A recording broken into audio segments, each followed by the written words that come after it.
इंग्रजांनी 150 वर्ष राज्य केलं, पोर्तुगीज आले, डच आले, आदिलशाही, निजामशाही, ज्या काळामध्ये हिंदू स्त्रियांच्या आबरू लुटल्या जायचे, लहान मुलाचे नाक कान कापले जायचे, मोठ्या माणसांना बांधून टाकल्या जायचं, त्या काळामध्ये इंग्रजाच्या विरोधामध्ये रणसिंग फुंकणारी भारतातली पहिली स्त्री होती ती म्हणजे झाशीची राणी लक्ष्मीबाई. पुरुष नव्हता. का? तर मला देश जिंकायचा आहे, माझा हिंदुस्तान मला जिंकायचा आहे. मेरी झाशी नाही दूंगी म्हणजे किती लढली झाशीची राणी. आयुष्यामध्ये गणित लक्षात ठेवा, सडत सडत मारण्यापेक्षा लढत लढत जगा त्याला म्हणतात जगणं. आणि आम्हाला आमच्या देशभक्तांनी, आमच्या मातृभूमीने, या भारत देशाचं प्रतीक असं आहे की आमच्या देशामध्ये आकृतीला विकृतीला महत्व नाही, तर हिंदुस्थानमध्ये संस्कृतीला महत्व आहे. काय आहे आमच्या देशाची संस्कृती? मातृदेवो भव, पितृदेवो भव, अतिथी देवो भव ही आमची संस्कृती आहे. आणि ती संस्कृती साकार करून दाखवण्याचं काम भारतातली पहिली स्त्री होती झाशीची राणी लक्ष्मीबाई. देशासाठी, देश जिंकण्यासाठी या लोकांनी किती प्रयत्न केले. तुम मुझे खून दो, मैं तुम्हें आजादी दूंगा. सुभाषचंद्रजी बोस यांचं हे वाक्य आहे. अनेक देशभक्तांनी या मातृभूमीसाठी, या देशासाठी बलिदान दिलं, रक्त सांडलं, म्हणून देशाला स्वातंत्र्य मिळालं. म्हणून तुम्ही जिंकलात, म्हणून तुम्ही यशस्वी झालात. तसं जनरल जिंकणं, यशस्वी होणं वेगळं, पण आमचे तुकोबाराय म्हणतात ज्यांनी या संसाराला जिंकलं ते खरे शूर आहेत. जिंकावा संसार येणे नावे तरी शूर, हा सर्वात महत्वाचं वाक्य आहे. जिंकावा. पूर्ण मानवी जीवनाचा अर्थ एकाच शब्दात, एकाच वाक्यात आला, जिंकावा. प्रत्येकाला वाटतंय आम्ही आमच्या आयुष्यामध्ये जिंकावं, आणि जिंकण्यासाठी प्रत्येक जण प्रयत्न करत आहे. रात्रंदिवस आम्हा युद्धाचा प्रसंग, अंतर्बाह्य जग आणि मन. रात्रंदिवस युद्ध आहे, लढाई आहे. कशाची? अंतरंग मन आणि बहिरंग जग याची लढाई आहे. हीच खेळता येणार तर बाहेरची लढाई आपण कधी करणार आहोत? म्हणून जिंकण्यासाठी प्रयत्न केले पाहिजेत. माझ्या तरुण युवा बांधवांनो, जिंकण्यासाठी प्रयत्न करा. आपले आई वडील हाडाचे काढ, रक्ताचं पाणी करून आपल्याला साठी कष्ट करतात, मेहनत घेतात. स्पर्धा परीक्षा जिंका, त्याच्यात यशस्वी व्हा. मागच्या यादीमध्ये बरेच IPS अधिकारी, डॉक्टर, कितीतरी मुलं कलेक्टर झाले. आणि प्रयत्न केले पाहिजे हो. का आम्ही आई वडील कष्ट करतात आणि आम्ही मोबाईल मध्येच आमचा वेळ खर्च करतो, याला जिंकणं म्हणत नाही. तरुणांनो, युवा बांधवांनो, उठ तरुणा, जागा हो आणि अभ्यासाचा धागा हो. तरुणांनी जागा व्हा, खडबडून जागा व्हा. आपलं रक्त असं उसळलं पाहिजे. कशासाठी? अभ्यासासाठी. आम्हाला प्रयत्न करायचे, आमच्या जीवनात यशस्वी व्हायचंय. आमचे आई वडील 4 पत्र्याच्या घरात राहतात, पण मी नोकरी करेल, स्वतःच्या पायावर उभा राहील आणि माझ्या आई वडिलाला स्लॅबचं घर बांधून देईल. आणि गावामध्ये जे लोक म्हणतात आमची फार गरिबी होती, त्या लोकांनी आमच्या घराकडं आणि वा या पाटलाच्या मुलाने काय कमवलं असं म्हणावं, त्याला म्हणतात तरुण पिढी. असं जगण्याचा प्रयत्न करा तरुणांनो. मोबाईल मध्ये वेळ घालवू नका. नेहमी मोबाईल मध्ये वेळ घालवणं, कंपन्या त्यांचा पैसा कमवतात आणि आपण आपला वेळ बर्बाद करतो. आणि मोबाईलवर जर पाहायचंच झालं युट्यूबला तर चांगली कीर्तन पहा.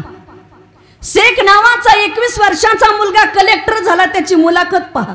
विश्वासराव नांगरे पाटलाचं व्याख्यान ऐका. तुकारामजी मुंडे कलेक्टर कसे असावेत? आतापर्यंत वारकरी संप्रदायामध्ये पंढरपूरला जी अस्वच्छता होती, स्वच्छतेचं अभियान राबवणारे पहिले कलेक्टर आहे तुकारामजी मुंडे. जिंकणं काय होऊन होईल, बदल्याच होतील. आणि काय फरक पडतो? म्हणजे जी माणसं असतात ना खरी रगदार, ती कधीच विचार करत नाही बाकीच्या गोष्टीचा. तुम्ही तुमच्या तत्वाचे जीवन जगा, जगाला घाबरण्याची गरज नाही. विठ्ठल विठ्ठल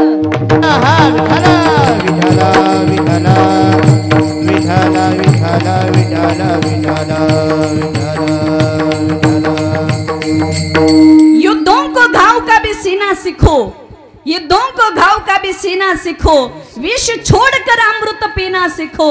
ए चांद सितारों पे उड़ने वालों, मनुष्य होकर अभी धरती पर जीना सीखो, जीना सीखो।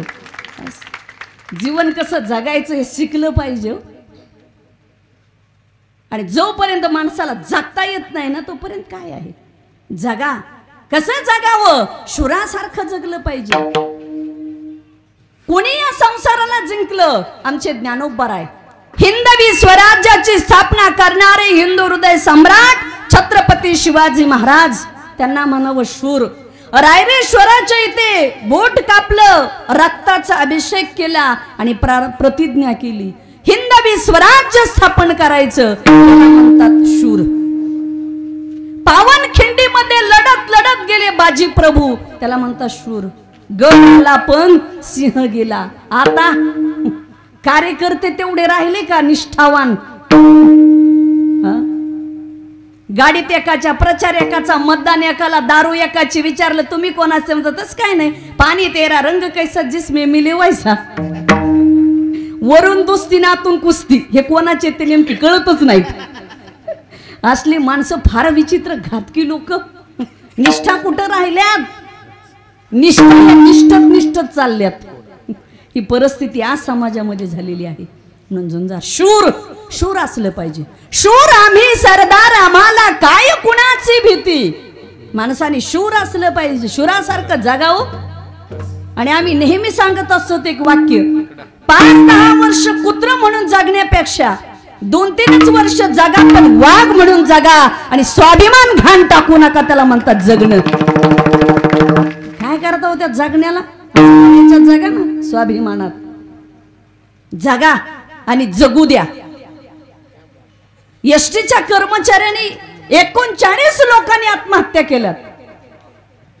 पगार कमी आहे म्हणून संप केला।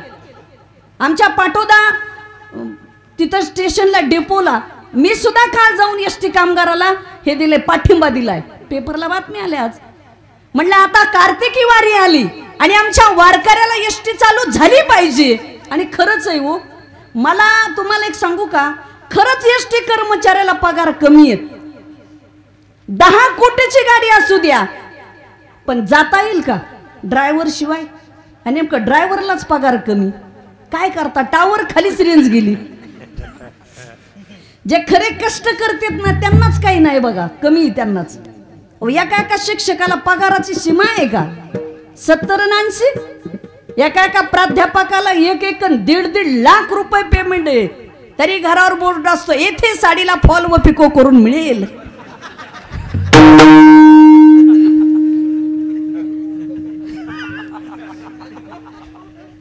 ओरठी 20 रुपयाचा फॉल आणि साडीची किंमत 50-60 रुपये फॉलची, काय नाही दोराच आहे फक्त। असले आपल्याला काय वारकऱ्याला आणि शेतकऱ्याला काय नाही, आपण निस्ते सलाईनवर आहेत। वारकऱ्याला शेतकऱ्याला काही नाही। महाराष्ट्र सरकारने पाठीमाग म्हणजे राज्य शासनाची 2100 रुपये 2200 रुपये पगार आहे आणि केंद्राचा 5000 आहे। आपल्याकडे आला का कोणाला? होय सतीश महाराज? नाही ना। विनेकरी ताई त्या म्हणल्या विनेच्या तारा उड उडून मेले, रुपये नाही अजून आपल्याला। आणि पगार सुरू आहे कोणाला? ज्यांनी आयुष्यात भजनाचं तोंड बघितलं नाही त्याला। ज्याचा वशिला त्याचं कुत्र काशीला। आपल्याला पगारच नाही वारकऱ्याला आणि शेतकऱ्याला। आपली संघटना आहे कुठं? वारकऱ्याच्या शेतकऱ्याच्या संघटना नाहीत। पाठीमागे ह्या नोकरदार लोकांनी प्रस्ताव केले, एकत्रित आले म्हणून 7वा आयोग लागू झाला। आपलं तुम्ही मला सांगा, कधी शेतकऱ्यांनी तहसीलवर मोर्चा काढला का की आमच्या सोयाबीनला एवढाच भाव पाहिजे? नाही, आपली युतीच नाही। आडत पुढून बंद असली तर आपला शेतकरी म्हणतो मागून उघड, पण माझे घे त्याचं काही होऊ। आपली संघटना नाही आणि आपल्या वारकऱ्याचं तिचे बरं का महाराज। इथं चांगलंय, सगळ्याच जमतंय, नाही तर वारकऱ्याचं तरी कुठे जमतंय. महाराजाचा जमाना, भजनी मंडळाचा म्हणा, 2 पार्ट्या पुन्हा जुने नवीनला जमू द्यायनात. प्रत्येक क्षेत्रातले जुने पापी फार विचित्र, राजकारणातले जुने गाव गुंड हे त्याच्यापेक्षा कठीण. विकास काही गावाला आला तर तसं नाही. मग नेमकं कसं बाबा ते बरोबर डोकं चालून नीट करणार. हे खोड म्हणते त्याला, खोड. हे पकवा झाला. तुम्हाला वाटतंय मध्ये टुक टुक टुक टुक का वाजवते? हे चढत उतरत. आता या खोडात जर खोड आहे तर ह्या खोडांमध्ये किती खोडी आहेत. फार माणसं खोडीचे काही वरून तर असे सफेद कपडे रुबाबन वा वा असं वाटतं की खरंच संतच ते. फार कठीण. कसा विकास व्हायचा, कसं यांना शूर म्हणावं, फार कठीण काळ झालाय सध्या. विठ्ठल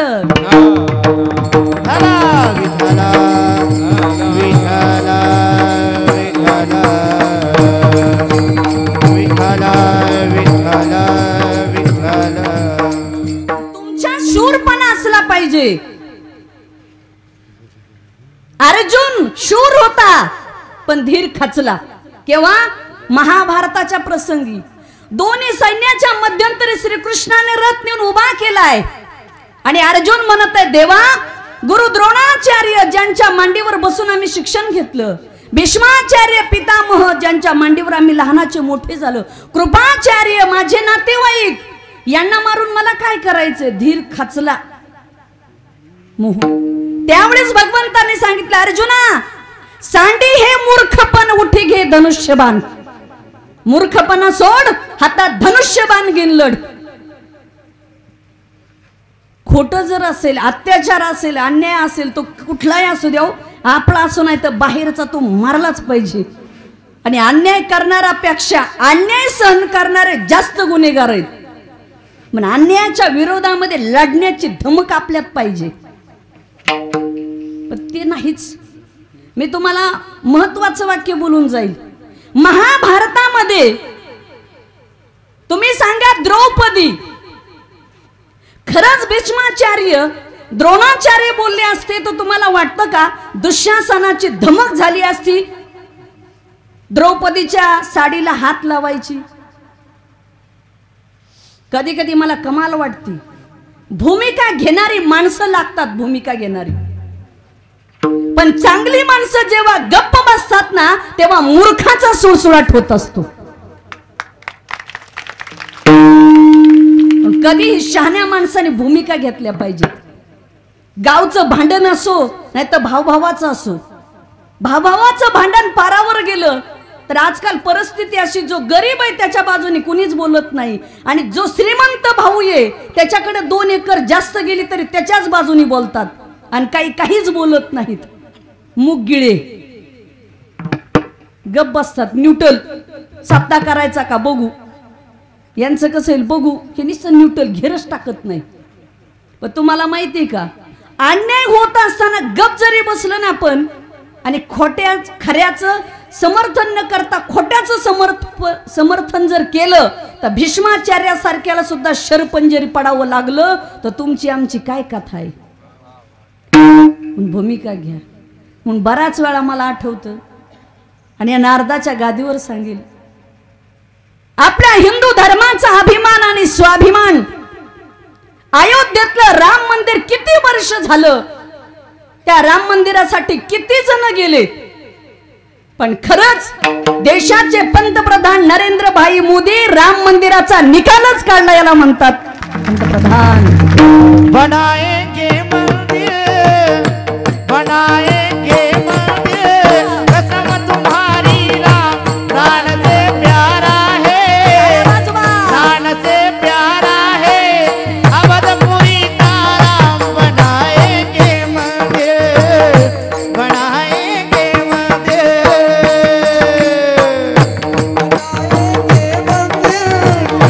बनाएंगे मंदिर, कसम तुम्हारी राम, राम से प्यारा है,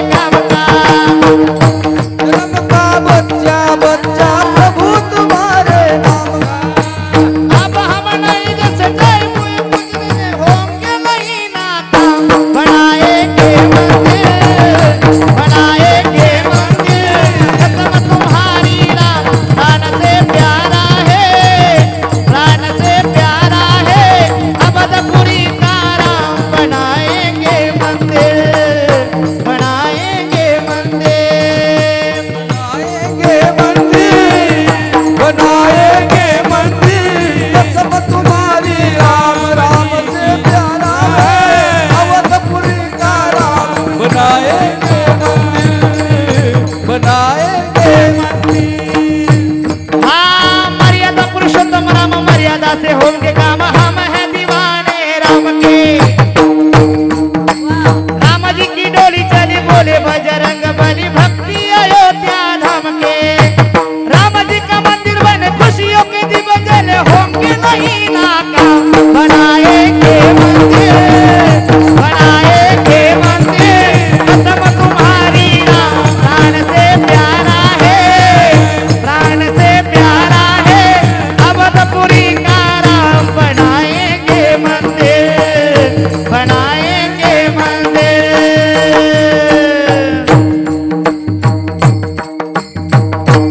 वाह क्या बात है, जोरात मेरी टाळ्या जान जाए वतन के लिए, मेरी जान जाए वतन के लिए, मेरी जान जाए वतन के लिए, मेरी जान जाए वतन के लिए, मेरी जान जाए वतन के लिए, मेरी जान जाए वतन के लिए, मेरी जान जाए वतन के लिए, मेरी जान जाए वतन के लिए। वही खून मेरा चमन के लिए, वही खून मेरा चमन के लिए, चमन के लिए। मेरी जान जाए वतन के लिए, तिरंगा उड़ाना कफन के लिए। मेरी जान जाए वतन के लिए, मेरी जान जाए वतन के लिए, मेरी जान जाए वतन के लिए। हो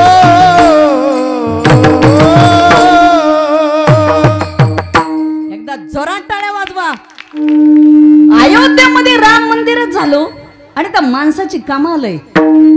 काही जागा मस्जिदला, काही राम मंदिराला, आणि निकाल व्यवस्थित काढला. तर त्याला आपला विषय चालला होता की भूमिका घेणारी माणसं लागतात, जे म्हणतात ना 56 इंच छाती. खरंच आहे, त्याला छाती लागते हो. उगीच कोणाचे कामं नाहीत काय करायचे. हा. आणि दुसरी गोष्ट एक अपेक्षा आहे त्यांच्याकडून, बरं का. जसं हिंदूला सुद्धा 2च मुलाचा कायदा, तसा मुस्लिमाला सुद्धा 2च मुलाचा कायदा यावा म्हणजे झालं. गरज आहे. आणि धर्मासाठी मरावं, देश धर्म आणि देव याच्यासाठी जगलं पाहिजे. शीख, बौद्ध, मुस्लिम ज्यांना त्यांना आपापल्या धर्माचा स्वाभिमान आहे, तसं आम्हालाही आमच्या धर्माचा अभिमान असला पाहिजे.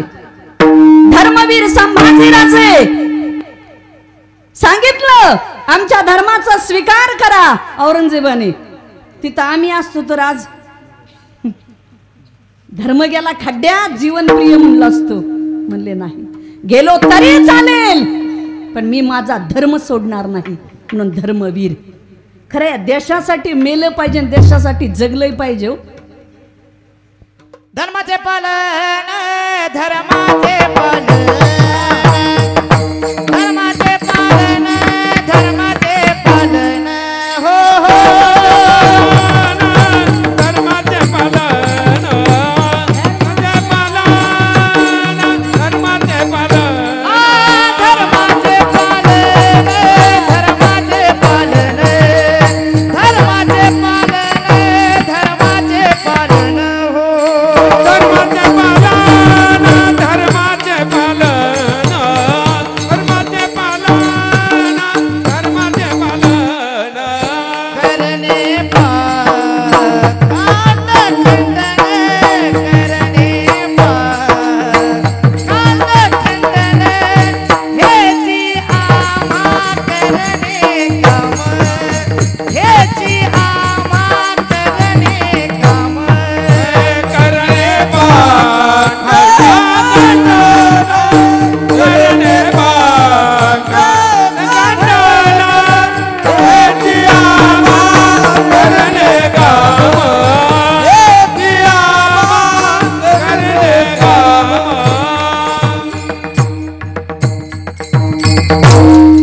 धर्माचे पालन करणे पाखंड खंडन, हेच आम्हा करणे काम, बीज वाढवावे नाम.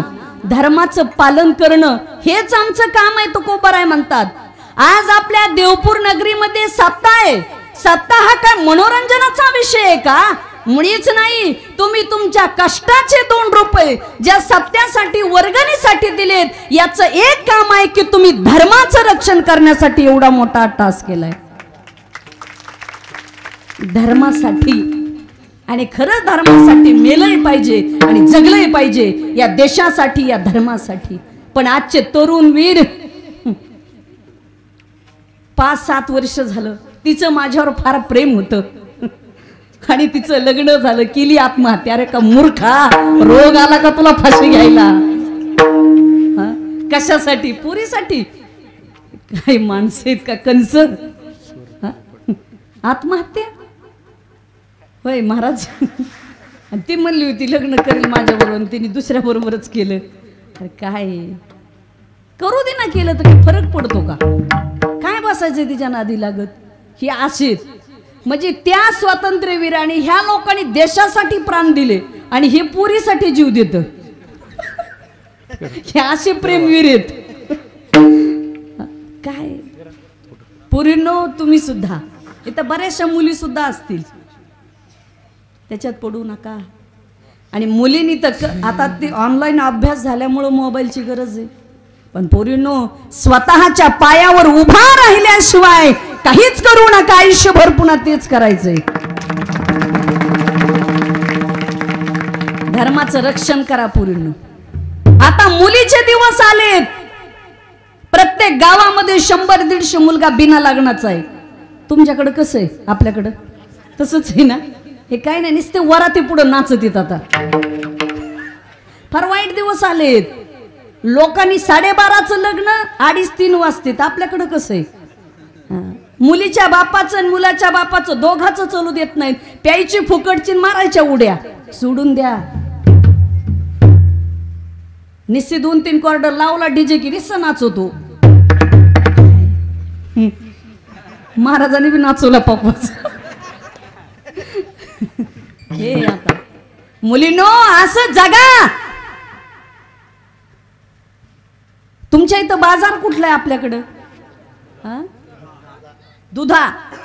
तुम्ही तुमचे वडील जर दुधाच्या बाजाराला पिशवी घेऊन गेले, मुलींनो असं बघा, बाजारात पिशवी घेऊन जाणाऱ्या बापाला खाली मान घालायची वेळ येईल. असं वागू नका, त्याला म्हणतात मुली.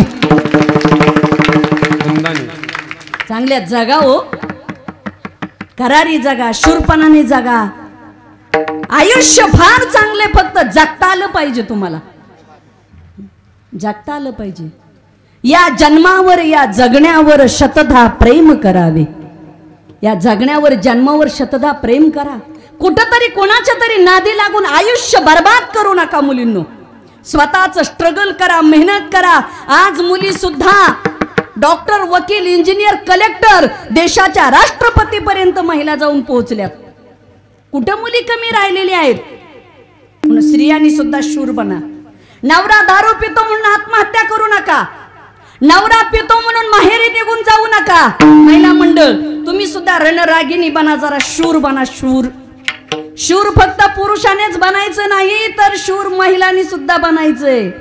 झाशीची राणी लक्ष्मीबाई, अहिल्याबाई होळकर, राजमाता जिजाऊ माँसाहेब सावित्रीबाई फुले, जनाबाई, मुक्ताबाई, मीराबाई, बहिणाबाई, सोयराबाई, निर्मळाबाई, लोपामुद्रा, अनेक स्त्रिया होऊन गेल्यात. शैक्षणिक क्षेत्रात, आध्यात्मिक क्षेत्रात, राजकीय क्षेत्रात, कथा कीर्तनामध्ये सुद्धा आमच्यासारखे अनेक महिला आज प्रत्येक क्षेत्रामध्ये निर्माण झाल्यात. काय पुरुषामध्ये स्त्रीमध्ये काय फरक आहे का? विष्णुमय जग वैष्णवांचा धर्म, भेदा भेद भ्रम हा मंगळ. काय फरक आहे? तुका म्हणे एका देहाची अवयव, सुख दुःख जीव भोग पावे. पुरुषामध्ये आत्मा आणि स्त्रीमध्ये काय आत्मीय का? व्याकरणाच्या भाषेत व्याकरण आपलं सुशिक्षित लोकांचं तयारच आहे ना. आत्मा हा पुल्लिंगी शब्द आहे. वरच्या दिसणाऱ्या शरीरात अवयवात फरक आहे, आत्मा तिथून एकच आहे. मला महाराज म्हणले मला या भागात महिलाचं कीर्तन पहिल्यांदाच येत आहे, त्याच्यामुळे जास्तच गर्दी आज. अहो काय नाही, महिला पुरुषासारखंच करते, काय तुम्हाला फरक वाटतो सांगा ना? काही नाही, आपण बघितलेलं नसतं, कमी वाटतं तसं. स्त्री कुठे नाही हो आता. अहो पुरुषाचा प्रपंच करायचा असेल तर खांद्याला खांदा लावून कर्तबगार स्त्री पाठीमागे असेल, त्याच पुरुषाचा प्रपंच होतो, नाही तर होत नाही. माझ्या माता मौल्यांना तुम्ही सुद्धा शूर बनायचं. आपल्या मुलींना चांगले संस्कार द्या, चांगलं शिकवा. स्त्रियांनी सुद्धा काळजी करू नका. स्त्री मेन आहे, उत्पत्तीला कारणीभूत खरी स्त्री आहे. नदी और नारी, नदी और नारी रहे औरों का कलंक धुते धुते. नदी आणि नारी दुसऱ्याचा कलंक धूत धूत तिचं आयुष्य संपत. नदी पाणी, पाणी अडवा पाणी जिरवा. ज्ञानेश्वरीमध्ये सुद्धा ओवी आलेली, झाडे लावावी, जलाशय निर्मावी, नगर वसवावीत. पण आपण म्हणतो नाही त्याची जिरवायची, ती नका जिरवू, पाणी जिरवा आणि पाणी अडवा, म्हणजे गाव सुजलाम सुफलाम होईल. 1 एकर विकील पण याचं नीटच करील. अरे आपलंच नीट होतं, करता कोणाचं नीट? नदी आणि नारी, प्रत्येक गोष्टीला नारी महत्वाची आहे. आणि नीर म्हणजे पाणी, पाणी महत्वाचं आहे. आपल्या गावामध्ये अजून पाण्याची योजना नीट नाही. मला काही महिलांनी सांगितलं, म्हणले अजून आमच्या गावात डोक्यावर हंडा आहे. कमाल आहे, 4 घराच्या वाडी वस्तीवर पाणी आहे आणि आपल्या इथं डोक्यावर हंडा. पुरुष मंडळी, तुम्हाला मी सांगू जाईल, ह्या नारदाच्या गादीवर उभा आहे. कोणी कोणत्याही पक्षात काम करा, तुम्हाला मोकळं रान आहे, त्याबद्दल वाद नाही. पण एक गोष्ट नक्की लक्षात ठेवा, ज्यावेळेस तुमच्या गावाचा विकासाचा प्रश्न येतो ना, गट तट पक्ष बाजूला ठेवा आणि गावाचा विकास करा. हे खरं राजकारण आहे. आणि आणा खेचून फंड, बंड केल्याशिवाय फंड मिळत नसते, ते डोक्यात ठेवा. आणि बंड करायचं बी शिकलं पाहिजे. हे बरेच जण म्हणले आमचं असं आहे, आमचं तसं आहे. होय ना, म्हणलं कसं होय ना, ओढून आणलं पाहिजे. तुम्ही म्हणाले ताई कशा सांगतात? आम्ही आमच्या संस्थानाला महाराष्ट्र शासनाचा ब दर्जा आणलाय. 5-7 कोटी सरकारचे आणलेत आम्ही, कमी नाही आणले. हे जाहीरपणे सांगतो. आणि मग कशासाठी? सरकार तुम्हाला देण्यासाठीच आहे ना. फक्त आपण पोहोचलं पाहिजे. हो, हे देत नाहीत ते देत नाहीत असं म्हणू नका. आपल्यासारखे पंक्तीला हजारो बसलेत. पण तुम्हाला सांगू का, जेवायला कुठेही बसा, पण वाढप्या ओळखीचा लागतो. 2-4 गोंधळी जास्तच. सप्त्यातली बुंदी सुद्धा काल्याच्या दिवशी जिथं ओळखीचं आहे, तो वाड्या बरोबर एक पाठी होतोच. आपल्याकडे होतं का तसं? नाही, इथं माणसं फार सज्जन आहेत, अजिबात तसे करीत नाहीत वाडे. तसं आणि आणण्याची खेचण्याची ताकद